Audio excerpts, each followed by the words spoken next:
Apakah benar agama harus dipisahkan dengan ilmu pengetahuan?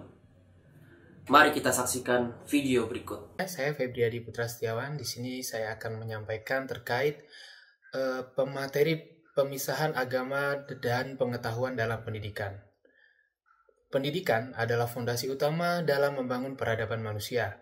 Melalui pendidikan, kita tidak hanya mentransfer pengetahuan dari satu generasi ke generasi berikutnya, tetapi juga membentuk karakter, nilai, dan moral yang menjadi landasan kehidupan bermasyarakat.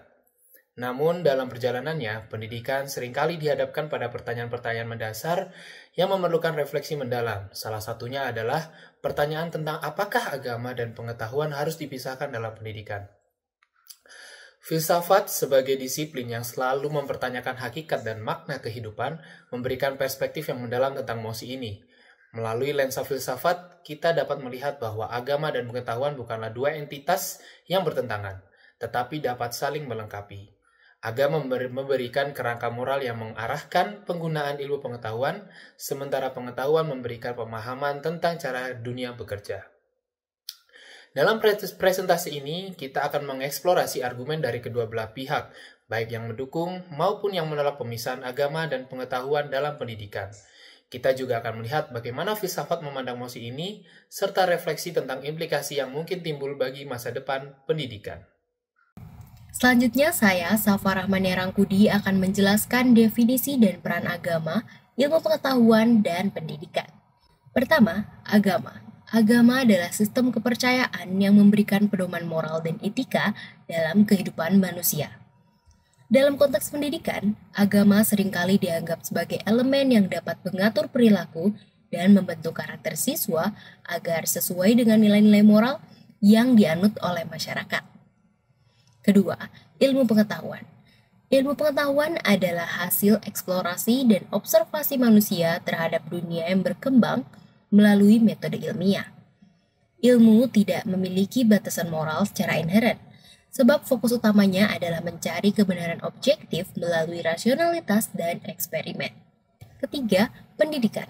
Pendidikan tidak hanya bertujuan untuk mentransfer ilmu pengetahuan, tetapi juga membentuk individu yang memiliki integritas, kesadaran sosial, serta tanggung jawab moral. Oleh karena itu, perdebatan muncul ketika mempertanyakan apakah pendidikan harus berbasis pada ilmu pengetahuan saja, ataukah harus mencakup aspek keagamaan sebagai landasan moral. Selanjutnya, saya Asis Marlina akan memberikan rangkuman debat pemisahan pengetahuan dan agama dalam pendidikan. Pendidikan merupakan salah satu pilar utama dalam membentuk peradaban manusia.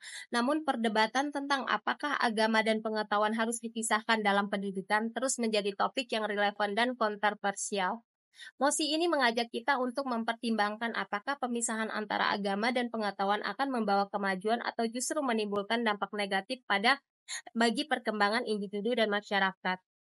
Di satu sisi, tim pro berargumen bahwa pemisahan agama dan pengetahuan dapat membawa kemajuan di berbagai bidang, seperti ekonomi, kreativitas, dan kompetisi. Mereka menyatakan bahwa tanpa batasan agama, sistem keuangan modern seperti riba dapat menopang perekonomian, bisnis di sektor non-halal dapat meningkatkan pendapatan negara, dan kreativitas dalam seni serta teknologi dapat berkembang tanpa batasan moral. Namun mereka juga mengakui bahwa pemisahan ini dapat menimbulkan dampak negatif seperti penyalahgunaan ilmu pengetahuan untuk tujuan yang tidak manusiawi atau hilangnya nilai-nilai moral dalam kompetisi pendidikan. Di sisi lain, tim kontra menegaskan bahwa pemisahan agama dan pengetahuan justru dapat merugikan perkembangan moral dan intelektual siswa. Mereka berpendapat bahwa agama memberikan kerangka moral yang penting untuk mengarahkan penggunaan ilmu pengetahuan. Tanpa agama, ilmu pengetahuan dapat disalahgunakan seperti dalam kasus teknologi yang merusak lingkungan atau senjata pemusnah massal. Selain itu, tim kontra menekankan bahwa pendidikan yang mengintegrasikan agama dan membentuk karakter siswa yang tidak hanya cerdas secara intelektual, tetapi juga memiliki integritas moral dan tanggung jawab sosial. Mereka juga mengutip contoh ilmuwan besar seperti Al-Khwarizmi, Galileo, dan Newton, yang karya-karyanya didasarkan pada keyakinan spiritual sebagai bukti bahwa agama dan pengetahuan dapat hidup berdampingan. Selanjutnya, saya Sabdul Husna akan menjelaskan tentang pandangan filsafat terhadap pemisahan agama dan pengetahuan dalam pendidikan. Filsafat sendiri memandang mosi ini melalui berbagai lensa, seperti radikal, kritis, rasional, dan reflektif. Nah, secara radikal, pemisahan agama dan pengetahuan ini dianggap menciptakan batasan artifisial yang merugikan perkembangan holistik manusia. Nah, filsafat menegaskan bahwa pengetahuan tidak pernah netral. Ia selalu dipengaruhi oleh nilai-nilai yang dianut oleh masyarakat, termasuk nilai-nilai agama. Nah, agama dalam hal ini berfungsi sebagai penuntun moral yang membantu mengarahkan penggunaan ilmu pengetahuan untuk kebaikan bersama. Secara kritis, filsafat mengajak untuk mempertanyakan asumsi bahwa agama dan pengetahuan tidak dapat hidup berdampingan.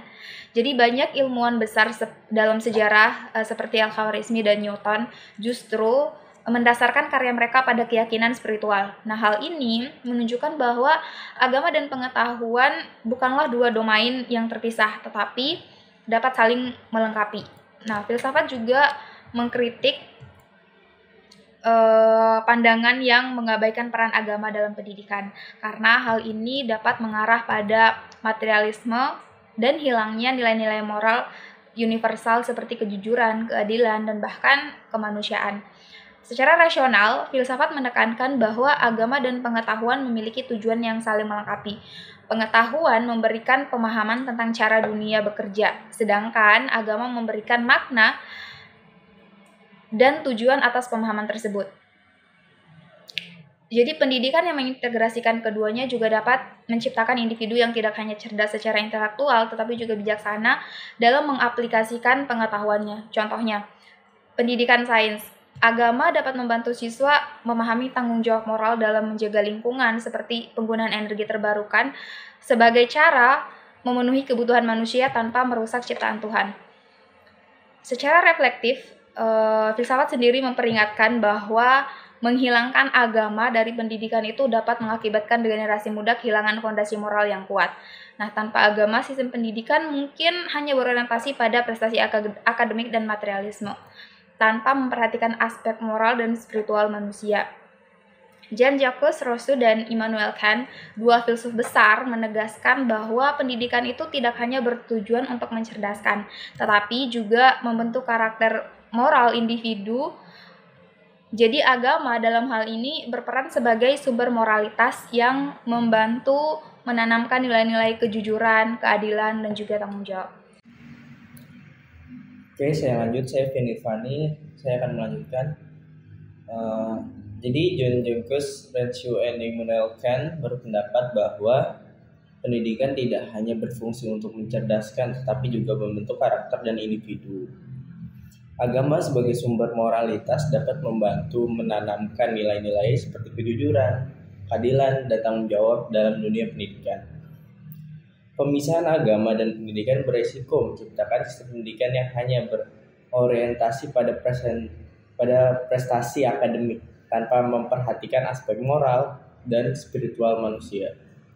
Dalam konteks ini, mengintegrasikan agama dalam pendidikan dapat membentuk individu yang tidak hanya mencerdaskan, tetapi juga memiliki integritas moral dan etika dalam kehidupan bermasyarakat. Oke, sekian dari kelompok kami. Terima kasih. Wassalamualaikum warahmatullahi wabarakatuh. Itulah pemaparan dari kami. Apakah agama boleh dipisahkan dari ilmu pengetahuan? Terima kasih sudah menonton dan sampai jumpa lagi.